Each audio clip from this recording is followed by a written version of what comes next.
राहुल गांधी कहते हैं संविधान बचाना है, लेकिन सवाल ये है कि संविधान किससे बचाना है?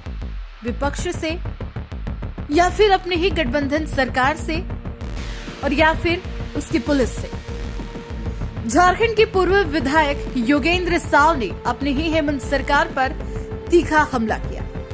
इन लोग का मनमाना चल रहा है, गुंडा राज है, पुलिस या गुंडा राज चल रहा है अपना। और इन लोग अब पता नहीं, ये राज्य में गठबंधन सरकार है। हमारे राहुल गांधी बोलते हैं कि देश संविधान से चलेगा, कानून से चलेगा। बाबा साहब भीमराव अम्बेडकर का जो कानून हम लोग को मिला हुआ है, वो मौलिक अधिकारों का भी हनन किया जा रहा है। इस चलते हम बैठे हुए हैं, हो सकता है हमको गोली अभी मार दिया जाएगा या गाड़ी चढ़ा के पार किया जाएगा, और नहीं तो लास्ट में हम आत्महत्या करेंगे। यहाँ पर अगर ऐसा है, गाड़ी पार कर दिया गया तो हम आत्महत्या कर लेंगे। यही मेरा फाइनल डिसीजन है, क्योंकि संपत्ति तो चला गया मेरा। हम लोग पति पत्नी यहाँ पर झुमरी टाण में जोड़ता। तस्वीरें हजारीबाग जिले के बड़का गांव से हैं, जहां पूर्व मंत्री योगेंद्र साव और पूर्व विधायक निर्मला देवी जिस सड़क पर बैठे हैं, यह वही सड़क है जहां से एनटीपीसी की सैकड़ों गाड़ियां रोज धड़धड़ाती है। उसी सड़क के बीचों बीच दीवार खड़ा कर टेंट लगाकर धरना पर बैठ गए और ऐलान कर दिया, यह आम रास्ता नहीं, जमीन का मुआवजा दो तब कोयला ले जाओ। चले गए हम और हमारी पत्नी पूर्व विधायक निर्मला देवी। उसके बाद जो है सो इन लोग हमारा टेंट को तोड़ दिया गया। उसमें बैनर था, तिरंगा झंडा था, दरी था, तिरपाल था, सब तोड़ ताड़ करके, जो अभी भी आप जा करके देख सकते हैं वहाँ करबला के पास एनटीपीसी साइड ऑफिस पर। हमने दूसरा इंटीमेशन दिया था यहाँ 2.2 रोड में, ये बगल में मेरा घर बना हुआ है, पिलर जो घर है मेरा घर है। रात में वहीं ठहरे थे। हमने कल ही बाउंड्री कराया था, कल ट्रांसपोर्टिंग चालू नहीं हुआ था। हमने कहा कि भाई ज़मीन है, ज़मीन का मेरा भी मुआवजा नहीं बोला, इसलिए इस रास्ता से हम नहीं जाने देंगे गाड़ी। आप जो उधर पब्लिक रोड है उससे ले जाइए। उसके बावजूद भी जो है सो हमने कई बार 1 अगस्त के बाद से कई बार हमने इंटीमेशन दिया। फिर क्या था, पूरे इलाके में हड़कंप मच गया। गाड़ियों की लंबी कतार लग गई, सड़क पर ट्रक ही ट्रक नजर आने लगे। इलाका पुलिस छावनी में तब्दील हो गया, मजिस्ट्रेट बुला लिए गए, मान मनोबल का दौर शुरू हो गया।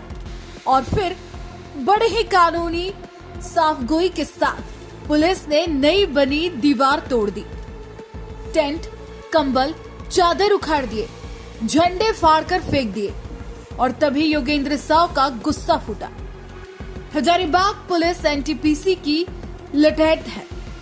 ये पुलिस नहीं, एनटीपीसी की प्राइवेट सिक्योरिटी है। रोज बिगाड़ रहा है, पुलिस बिगाड़ रही है। यहाँ पर पुलिस एकदम यहाँ पर लठैत बन के काम कर रही है।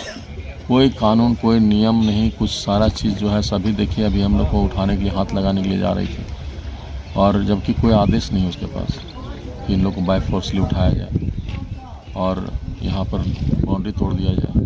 थाना प्रभारी स्वयं बाउंड्री तोड़े हैं, अपने दोनों थाना प्रभारी केआड़ी और पगार का, और पूरा सिपाही लोग, जवान लोग को लगा दिया गया। ये सब लोकतंत्र कहाँ है? हम लोकतंत्र में जो मेरा फंडामेंटल राइट है, जो मेरा मौलिक अधिकार है, उसके तहत हम धरना प्रदर्शन आंदोलन कर सकते हैं अपने जायज मांगों के लिए।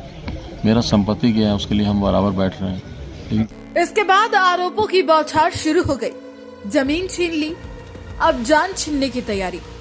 धमकी देते हैं जेल भेज देंगे, बेटी अंबा प्रसाद का कैरियर खत्म कर देंगे। अरे भाई, अपनी जमीन है, मुआवजा मांगा है, कोई गुनाह तो नहीं किया। योगेंद्र साव का साफ अल्टीमेटम, या तो गाड़ी हमारे ऊपर से चला दीजिए या हमें गोली मार दीजिए, क्योंकि जमीन भी गई, घर भी गया, मुआवजा भी नहीं मिला, तो साहब हक के लिए हंगामा होगा ही। किया जा रहा है।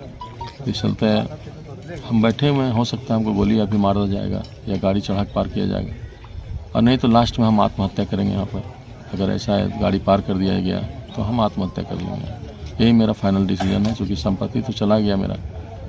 हम लोग पति पत्नी यहाँ पर झुमरी टाण में जोड़ताग में हम लोग रह रहे हैं, जहाँ लग्जरियस घर है।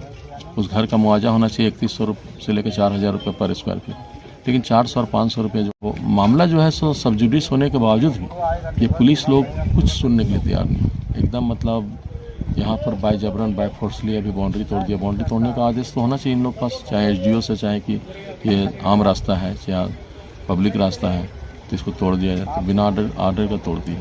अब बिना आदेश का ही हम लोग को हाथ लगाने के लिए प्रयास कर रहे हैं। हो सकता है यहाँ पर अभी गोली चले, फायरिंग हो और हम लोग का जान भी जा सकता है। इसका जिम्मेवार यहाँ का पुलिस प्रशासन होगा, यहाँ का एसपी डीसी का जिम्मेवारी होगा अगर हम लोग को कुछ भी होता है तो। धन्यवाद।